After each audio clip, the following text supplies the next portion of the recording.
As a small business owner, your to-do list is long. The Knot makes advertising easy and connects you with the right couples at the right time. Visit vendors.theknot.com/podcast for 15% off your first month with code podcast15.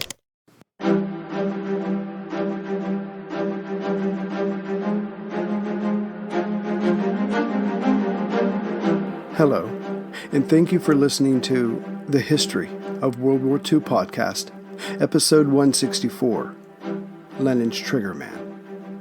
Last time, we left the future Stalin, who had just gotten married in the summer of 1906, if not out of love, then certainly out of a sense of obligation, to one Katavan Kato Zvanitsa, who was with child.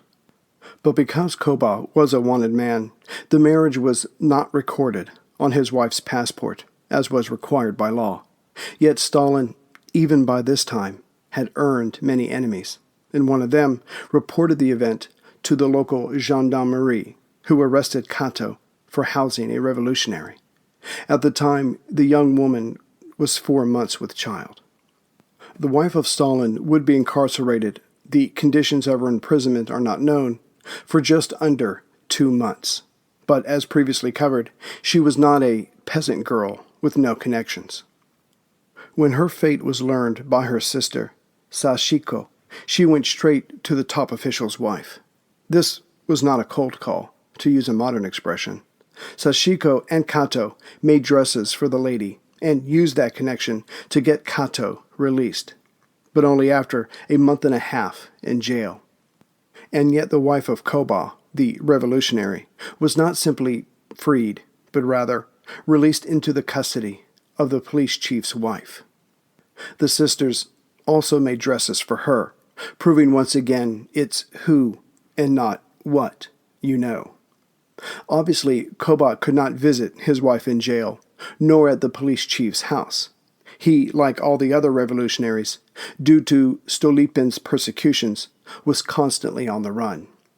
Yet, as everyone gossiped about the strange situation, Koba was able to keep up to date on his young wife's condition. And on March 18, 1907, Kato delivered a boy named Yakov. The name probably came from Yakov Koba Ignatashvili, Stalin's surrogate father and perhaps KK's one-time lover. Word of the birth eventually reached Koba, who, by all reports, was ecstatic at having a son. Yet he did not dare see or get word to his wife.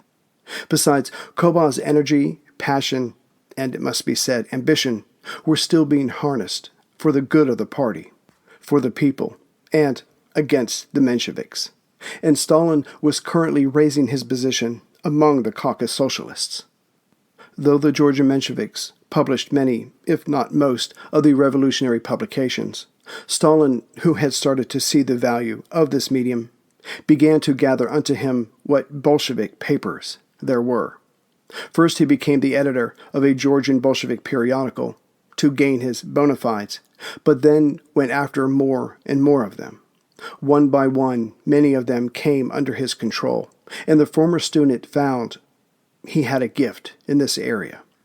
Most of these acquisitions took place before Yakov was born, but around the date of his child's birth, Stalin took the next step by setting up a new periodical called the Baku Proletarian.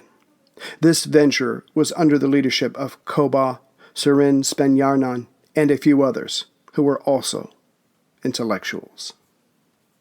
And though Stalin's star was on the ascent, the socialist movement in general was not. Throughout the country, as we have seen, was the crackdown organized by Russia's new government, led by Stolypin. Though more of Koba's newspapers and pamphlets were coming out, more and more socialists were killed, deported, or thrown in jail. That year's May Day processional was only a shadow of former marches, with so many people now missing from the streets of the various cities. Also, too, there was a severe decrease in the money collected for those now gone, who were being celebrated with red funerals. Their families would have to contend with less financial support from their red brothers. The world of the Russian socialists was shrinking at a considerable rate. One such lost soul was Georgy Talia, a fellow Georgian. He had little schooling, but when he moved to Tiflis at age 14, he received a real education when assisting in organizing strikes of the railway workers. Probably because of his age and therefore lack of experience, he was soon arrested and jailed. The Tsarist prison exacerbated his lung problems, which resulted in Georgy getting tuberculosis. The illness would eventually take his life later in 1907, the year of Koba's marriage. At Talia's funeral, Stalin, among others, spoke of the youth's energy and passion to help the people. Koba confessed to the onlookers that Comrade Talia was not a scholar, but during his time in Tiflis, he had learned Russian and a love for books, a true worker intelligentsia. And then the future Stalin professed something no one else seemed to know, that the young Talia had written an essay entitled Anarchism and Social Democracy. Sadly, it had been taken by the police during the young man's arrest. Supposedly, this essay spoke of the rise of the Georgian anarchists, which had flourished, albeit briefly, in late 1905 and early 1906, before they all felt the effects of Stolypin's harsh measures. The anarchists were a thorn in the paw of the Tsarist police, as well as the Social Democrats, as they only focused on assassination and destruction. In other words, they revenged many wrongs, but were not working to build something for future generations. They had clashed with the socialists almost as much as with Stolypin's agents. The question was, had this essay really existed? And if it did it really matter now? The author was dead, the paper was probably burned or filed away. Yet it mattered greatly, because soon after, Koba began releasing articles under a modified title, called Anarchism or Socialism. With these writings, Koba, besides showing off his education, made it clear that he found answers to everything that mattered in Marxism. Stalin wrote, Marxism is not only a theory of socialism, it is a complete worldview, a philosophical system. And using the catechism style that he would become known for, asked, what is materialism? He answered his own question with a story. Imagine a cobbler who has his own modest shop, but then could not withstand the competition from big shops, closed his, and say, hired himself out to the big factory in Tiflis. Obviously, his goal would be to save up enough to reopen his shop again, so one day he could be his own boss again. This is clearly an example of what happened to Beso, Djugashvili's father, besides the drinking and violence. But over time, the petit bourgeois cobbler realized he would never accumulate the capital and was in fact now a proletarian. A change in the consciousness of the cobbler, Djugashvili proclaimed, followed a change in his material circumstances. The cobbler, as is everyone else, is a victim of historical forces. But as much as Stalin loved to show off his knowledge and prove his grasp and devotion to Marxism, the man himself, due to his own struggles, could not help but end any thought or argument without returning to the practical. The proletarians worked day and night, but nonetheless remained poor. The capitalists did not work, but nonetheless they got richer. So they too are victims of historical forces. Yet they help mold those forces. Why is this? Because again, Koba answered his own question, work is seen as nothing more than a commodity with a set value, and the capitalist owned the means of production. Yet Stalin wasn't a defeatist. Marxism would not allow that. The people would win in time, but only after they chose to rise up and to fight. They also had to be willing to make sacrifices, as surely some of them would be lost in the struggle. Koba continued History shows us that any successful struggle, or let's be plain about this, war, needs organization. The people needed the Russian Social Democratic Workers' Party to lead them, and that party needed a dictatorship of the proletariat. This was pure Stalin, practical, efficient, but also putting himself above the vast majority. The reality was that he and others like him were better educated, and with that knowledge, not only truly understood what was happening to the people and why, but also had the knowledge to combat such historical forces. If this was a sales pitch, and it was a clever one. Your lives will always be miserable until you let us lead you. As the essay started to make an appearance, Koba visited his wife and son secretly, but then made his way to London to take part in the 5th Russian Social Democratic Worker Party's Congress. It would be in session from April 30th to May 19th, 1907. But not only did Stalin almost miss the Congress, he almost ended up in a London jail. Whether because he was not to speak at the Congress, or because he missed his family, or because he was Georgian, Koba was deep into his cups at a local pub. Before too long, he got into a fight with a local who was equally deep into his cups. The police were summoned. As a foreigner and a socialist, deep in the heart of a capitalist superpower, Koba was bound for a lengthy jail sentence, or deportation back to Stolypin's Russia, and his future there can be easily guessed at.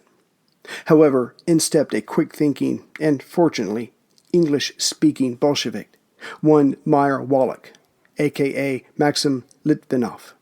He smoothed out the ruffles created by the probably condescending and most certainly inebriated Koba, which allowed him to stay in London, in the East End, with the other delegates. Koba also met Lev Bronstein, a.k.a. Trotsky, of the 1905 Petrograd Soviet, yet the latter stayed away from the Bolsheviks and the Mensheviks with equal dread. Based on the true story that shocked the world. Critics are calling A Spy Among Friends on MGM Plus a thrilling new Cold War drama. Treason. That's what I'm accusing you of. With spellbinding performances. I am not a traitor! Starring Emmy Award winners Damian Lewis and Guy Pearce. You're trying to get me killed. Give me one reason why not. Are you lonesome? A Spy Among Friends. Watch now, only on MGM Plus. While the fiery Koba was doing everything he could not to enhance the reputation of Georgians, the older and physically smaller Lenin was up to his usual tricks of working behind the scenes. Yet Lenin had, by this time, earned a reputation for making deals he had no intention of keeping. An ugly form of progress, to be sure, but it was, however, effective. And this time, he had a whopper. Lenin proposed to the Georgian Mensheviks that if they did not insert themselves in the general Bolshevik-Menshevik conflict, he would allow them a free hand in the Caucasus. Had Koba heard of this, there may well have been another fight between the two right then and there. But there is no evidence that Djugashvili discovered the offer.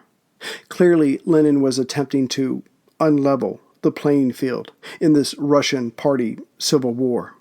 It's not known if the deal was accepted.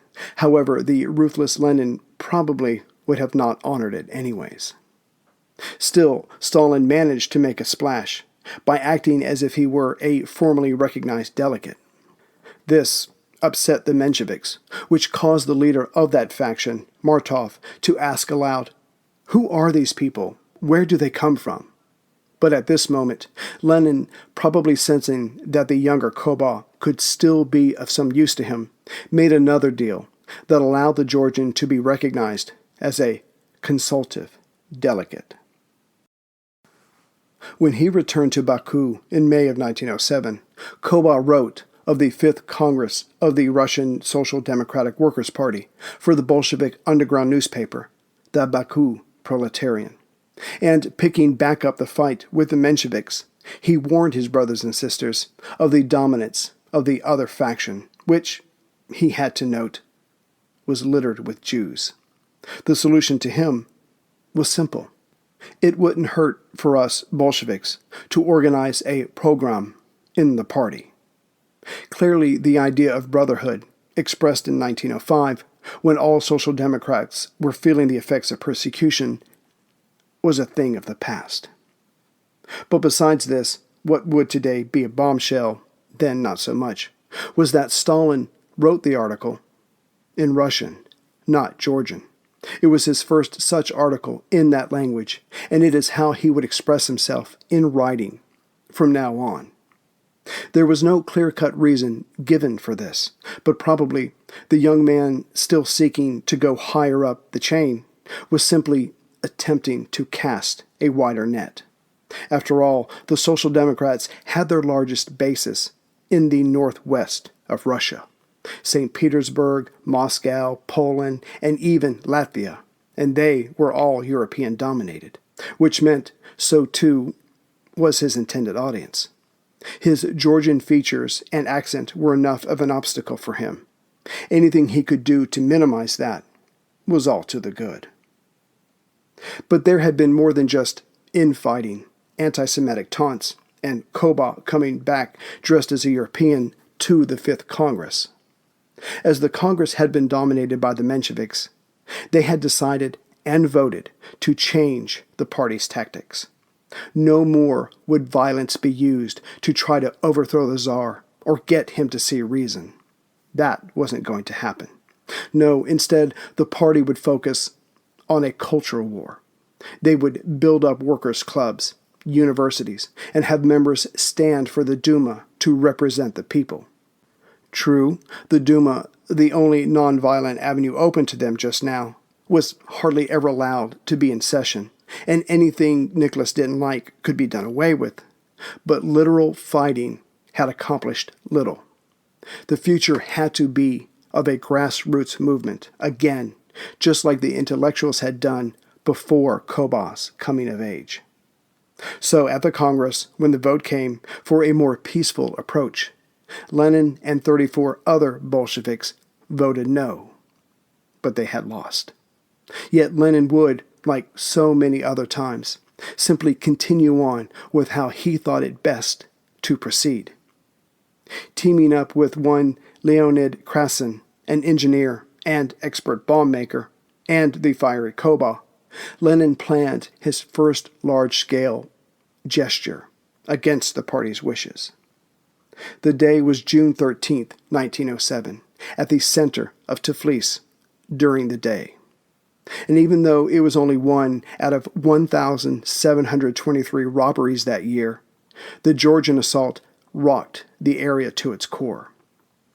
As two mail coaches were bringing cash to the Tiflis branch of the state bank, they were suddenly attacked by gunmen who had and used at least 8 bombs. By the time the thieves ran away, they had some 250,000 rubles with them, a staggering sum. They also caused the deaths of 5 mounted Cossack guards, 2 bank employees, and 24 of innocents. Many more were wounded. Koba had helped plan the attack, but did not partake. His face was too well known for this. Yet many of the attackers were men who had been with him during his fighting at Chiatura. The money was taken directly to Lenin, who was in Tsarist Finland. The bad news was that some of the money had blood on it. The worst news was that much of it had been recorded by its serial numbers before the robbery, which meant it could not be used for some time. But Lenin had achieved something other than gaining funds for future operations.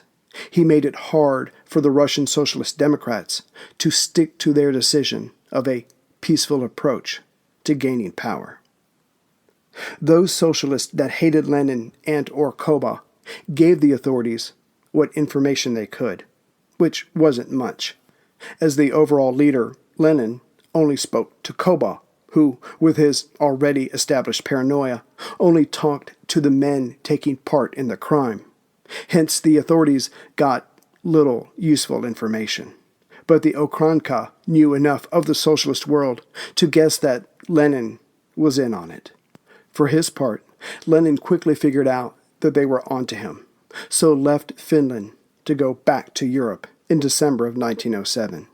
And it seemed his time to ever set foot in Russia again had passed.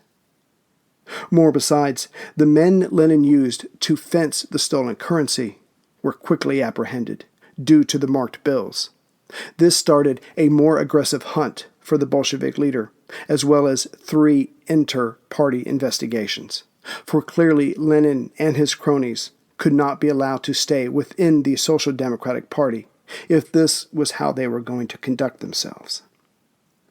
But as Koba had been the layer between the deed-doers and Lenin, nothing concrete could be put on him.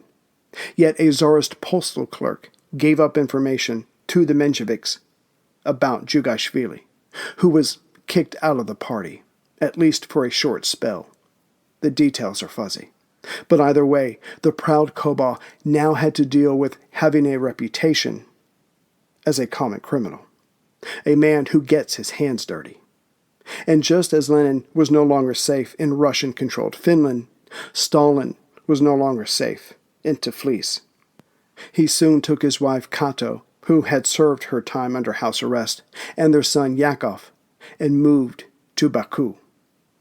At the time, in late 1907, Baku was the equivalent of the American Wild West of the 1870s.